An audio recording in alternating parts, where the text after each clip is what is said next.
Estamos de regreso en Buena Onda, hoy celebrando el aniversario de la ciudad de Maracaibo, y nos acompaña también el profesor Gerardo Pirela conversando a propósito de la inteligencia artificial. Si quiere comunicarse con nosotros vía mensaje de texto, lo puede hacer al 0424-640-9242.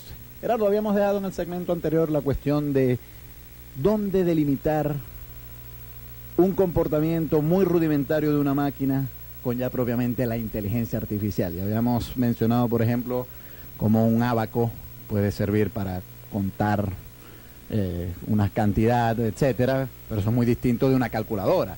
Ya habíamos mencionado también el ejemplo de los autómatas, que los autómatas pues hacen ciertas cosas que el resto de los objetos no suele hacer. Pero tú me habías dicho que eso no es propiamente inteligencia artificial. ¿Qué falta entonces para que un autómata sí se considere propiamente inteligente? Bueno, te voy a tomar primero la palabra con respecto a lo que planteabas al comienzo de lo que decías ahora, ¿no? En cuanto al término inteligencia artificial, en el 2006 se celebró los 50 años del acuñamiento del término inteligencia artificial. Pero como tú lo habías dicho en el segmento anterior, no fue en el 56 que comenzó la humanidad a pensar en inteligencia artificial.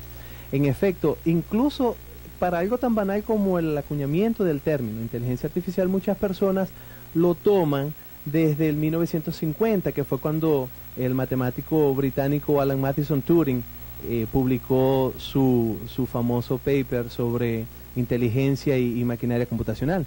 En ese artículo, Alan proponía un test que ahora se conoce como la prueba de Turing, como el test de Turing. En ese test él proponía una especie de medida operativa para calcular o para especificar exactamente lo que tú me estás, para responder a la pregunta que tú me estás haciendo. ¿Cómo saber si una máquina ¿Cómo saber está si lo pensando, que tengo no? enfrente, si el celular que tienes enfrente o los autómatas de Da Vinci y de Alejandro Magno eran inteligentes o no? En esa prueba él decía, mira, él la describe a partir de un juego que aparentemente para la época era bastante famoso en las fiestas de la sociedad británica, ¿no? Juego de imitación. El juego de imitación. Pero fundamentalmente la prueba es la siguiente: si tú en un momento dado estás hablando con un programa, digámoslo así, de computadora, te estás comunicando con el programa y no sabes si al otro lado de ese programa está la misma computadora respondiéndote a un humano, si no logras distinguir si es un humano que te está respondiendo desde otra computadora, tipo chateo, tipo Messenger, o si es la computadora que está generando ella misma la respuesta, entonces se dice que el sistema es inteligente. Entonces, es un juego de engaños, digámoslo así. Si la computadora en sí no, sino el programa corriendo sobre esa computadora, logra engañarte y hacerte creer que es con otro humano que está chateando, entonces ese programa se puede considerar Bueno, yo te digo una cosa, yo a veces llamo, por ejemplo, a compañías de teléfono, y entonces me sale una voz que yo a veces no estoy seguro si es un ser humano o un computador. Pero claro, a los 2 minutos ya yo me doy cuenta que sí es un computador.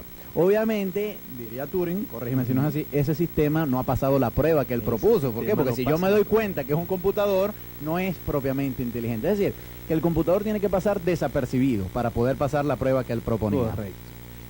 En efecto, Turing en su artículo predecía que 50 años después, o sea, hace 10 años, en el 2006 en realidad, ya iba a haber suficiente capacidad tecnológica, tanto de equipos, tanto de hardware como de software, para lograr que el 70%, si no más, de la población no pasara el test de Turing. Claro, bueno, porque yo puedo hacer preguntas muy, no digamos complejas, pero sí puedo seguir una estrategia para hacer caer al computador. Claro.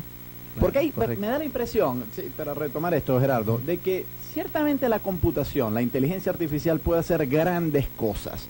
Calcular números astronómicos, vencer a Gary Kasparov en el Deep Blue, sobre eso podemos hablar un poquito más adelante. Pero hay ciertas cosas elementales que un niño de 3 años hace que un computador pareciera no tener la capacidad de hacer. Como por ejemplo, saber distinguir el sarcasmo. Yo no creo que un computador, hasta ahora los programadores no han logrado hacer eso. Si yo digo, si yo me encuentro una persona muy obesa y yo digo, ¡oh, está ahí fino! obviamente tú y yo, y un niño de 5 años va a entender lo que yo quiero decir con eso. Claro. Pero yo no estoy muy seguro que un computador, por lo menos los que existen hasta hoy, se pueda programar para que pueda entender eso. ¿Tú qué opinas? Eso es correcto, eso es correcto. Y no solo el sarcasmo, sino también la ironía, el humor, la apreciación por el arte, la escritura misma, la producción, no solo la apreciación, sino la producción de arte, la producción de un poema, de una novela lírica. Tengo entendido que a Turing le hacían la pregunta, bueno, ¿puede un computador ser creativo? ¿Y qué respuesta daba él? ¿Sí se puede o no se puede con un computador ser creativo? De hecho, en su artículo, él básicamente lista todas las supuestas críticas, incapacidades de un computador. Correcto, las críticas que se le hacían a su prueba.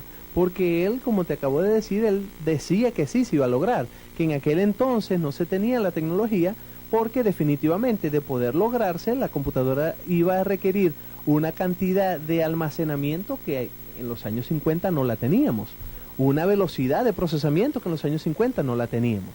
Entonces, por supuesto, Turing estaba a favor de que la computadora o la computación iba a poder producir un sistema que iba a pasar su texto. Pero mucha gente estaba en contra de su argumento. Y en una de ellas él lista la crítica de una persona que dice definitivamente, yo diré que un computador es inteligente cuando logre crear un poema, cuando logre cantar un aria, cuando logre... Y Turing lo que decía era que con técnicas algorítmicas más o menos bien colocadas, utilizando generación aleatoria de sonetos, de poemas, de arias que ya se tuvieran, se iba a poder crear, y con ciertas técnicas que ahora se llaman adaptación, adaptación dinámica, se iba a poder crear. Pero yo te digo una cosa, yo no conozco mucho sobre música. Quizás allá Antonio José Palmar nos pueda ayudar con esto. Pero la música electrónica no se compone ella misma, necesita un compositor humano, porque si la música electrónica la compone un computador, pues entonces ese argumento de Turing yo sí creo que podría ser revalidado. Bueno, depende de lo que llamemos música y depende de lo que llamemos componerse a sí misma. Hasta donde yo conozco, y no sé mucho de música, la música electrónica la compone un humano utilizando un instrumento, no sé cómo se llame, pero definitivamente yo puedo tomar varias piezas de música electrónica, dividirla en pedazos y hacer un programa que agarre aleatoriamente pedazos de varias músicas que tengamos y los empalme, eso los podría ser concatene. una composición, pero claro, es un entendimiento muy composición restringido de composición. Claro, y a lo mejor funciona en una discoteca después de la 1 de la mañana cuando todos estemos bien. Ahora, tú dirías que después de 50 años ningún computador entonces todavía ha pasado la prueba de Turing. Hasta donde sé, no. Muy bien, estamos hablando con el profesor Gerardo Pirela, es profesor del Departamento de Computación de la Facultad Experimental de Ciencias, es magíster en Ciencias de la Computación, y ya veo por qué realmente, y es además becario, ha sido becario de investigación en la muy prestigiosa Universidad de Chicago, y hoy continuamos